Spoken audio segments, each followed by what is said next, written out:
Bienvenue à nos chroniques de tous les mercredis. Je suis accompagnée de Vincent Comtois, qui est naturopathe, préparateur physique et également copropriétaire de ATP Lab. Bonjour Vincent. Bonjour, ça va bien? Ça va extrêmement bien, toi?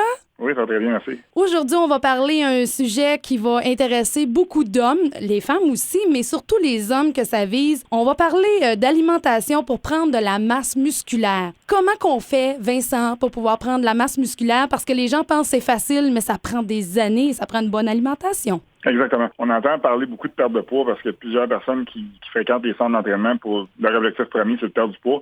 Mais il y en a quand même plusieurs aussi. On parle d'hommes, mais il y a des femmes, mais c'est sûr que c'est plus des hommes, des jeunes hommes, qui veulent prendre de la masse musculaire. Mais encore là, on est dans le domaine de la mythologie. Il y a énormément de faussetés et de choses qui sont véhiculées, qui sont pas nécessairement véridiques. Puis on passe souvent à côté de ce que j'appelle la big picture, de la vue d'ensemble.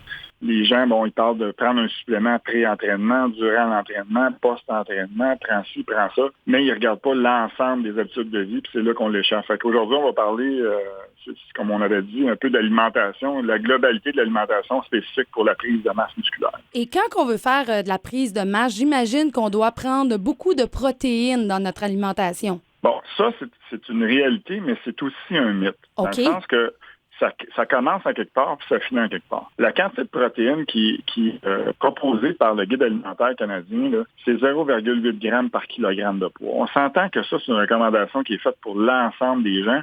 Donc, grand-papa, grand-maman, les gens qui s'entraînent, tout le monde devrait consommer ça. Et là, ça ne fait pas consensus, c'est certain, ça ne fait pas de sens non plus. Plus tu es actif, plus tu as besoin de protéines pour régénérer tes tissus qui ont été endommagés par ton activité. Donc, plus l'intensité de l'activité physique est grande, plus le dommage est grand, plus la quantité de protéines que tu dois consommer pour réparer ce dommage-là est grand. Mais là, ça s'arrête en quelque part. On sait, la science, c'est pas 1 gramme par kilo, c'est 1 gramme par livre, donc c'est 2 fois plus que ce qui est recommandé, un peu plus que 2 fois plus que ce qui est recommandé par les guides. Parce que chez le sportif, il y a une plus grande demande.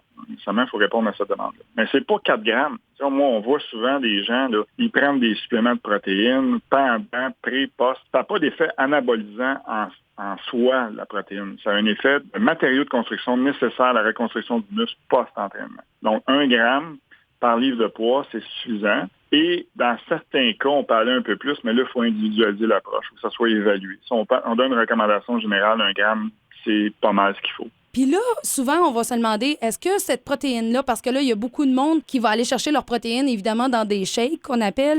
Est-ce que ces protéines-là, on les prend avant, on les prend-tu après? Quand est-ce qu'on prend ça? À quel moment qu'on doit prendre ça? C'est sûr que dans le meilleur cas, si on ne parle pas d'entraînement, dans la journée, en général, vous manger vos protéines que de les boire. La raison pour ça, c'est que le transit digestif, l'apport est plus régulier et souvent, il y a moins de chances de déstabiliser, si on veut, la glycémie. Là. On ne rentre pas dans les détails, mais manger, c'est mieux que boire dans la majorité des cas. Donc, les protéines, il faut que ça ait déjà bougé. Okay. Les gens disent, mais je prends du tofu, je mange de l'herbe de blé, est-ce que les protéines... Bon, les protéines végétales, c'est possible, on a parlé dans une autre chronique pour la perte de poids. C'est possible d'aller chercher les protéines dans les végétaux, c'est certain, mais c'est pas les meilleures sources. C'est pas des sources qu'on appelle des protéines complètes.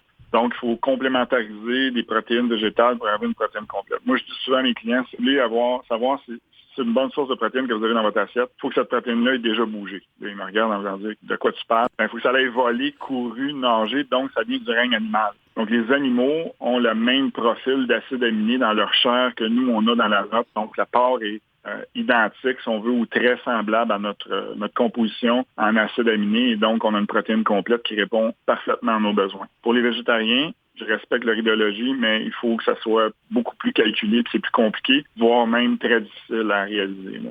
Comme vous avez bien compris, on priorise évidemment, comme que Vincent le dit, tout ce qui a bougé. Et oui, les protéines animales, effectivement.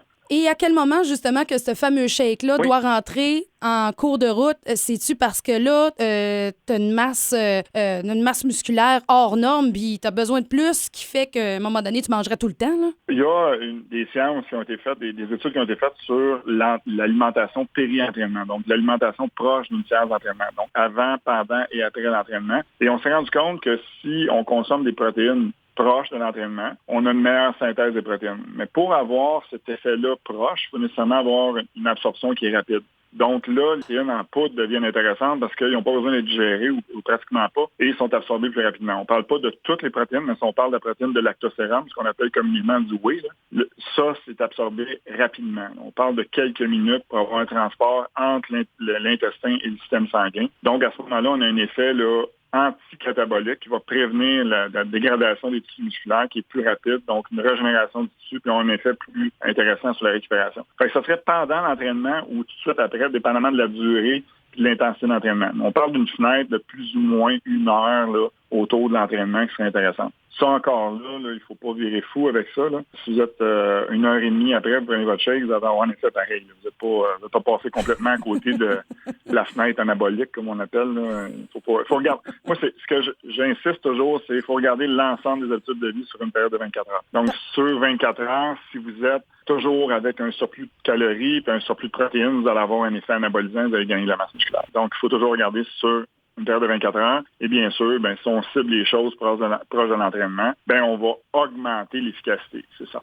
Et dernière question qui va peut-être titiller bien des gens, parce qu'il y a beaucoup de gens de plus en plus qui prennent ce genre de shake-là comme repas. Est-ce que, par hasard, c'est un repas ou non? Ma réponse est non. En soi, la protéine en poudre, ça contient des macronutriments qui s'appellent la protéine. Il n'y a pas de glucides ou très peu. Il n'y a pas de lipides. Donc, c'est pas un repas, c'est un supplément de protéines. Ça le dit, c'est un supplément, c'est pas un remplacement. Il y a des remplacements de repas en poudre qui comprennent des glucides, des lipides, et ainsi de suite. Mais moi, j'appelle souvent ça un meilleur mauvais choix. Mm-hmm. C'est un choix entre ça, puis pas manger ou manger quelque chose dans un dépanneur. On s'entend que c'est mieux de prendre un shake comme ça, mais c'est vraiment pas quelque chose qu'on devrait adopter comme habitude pour remplacer un repas complet. Là. Ça, non, c'est pas une bonne à habitude. éviter. À éviter, effectivement. Ouais. Merci beaucoup, Vincent. Si quelqu'un veut te joindre pour avoir tes services, à quel endroit qu'on peut te contacter? Vous pouvez me rejoindre au vincent@atplab.com. Merci beaucoup, Vincent. À la semaine prochaine. Merci, à la prochaine.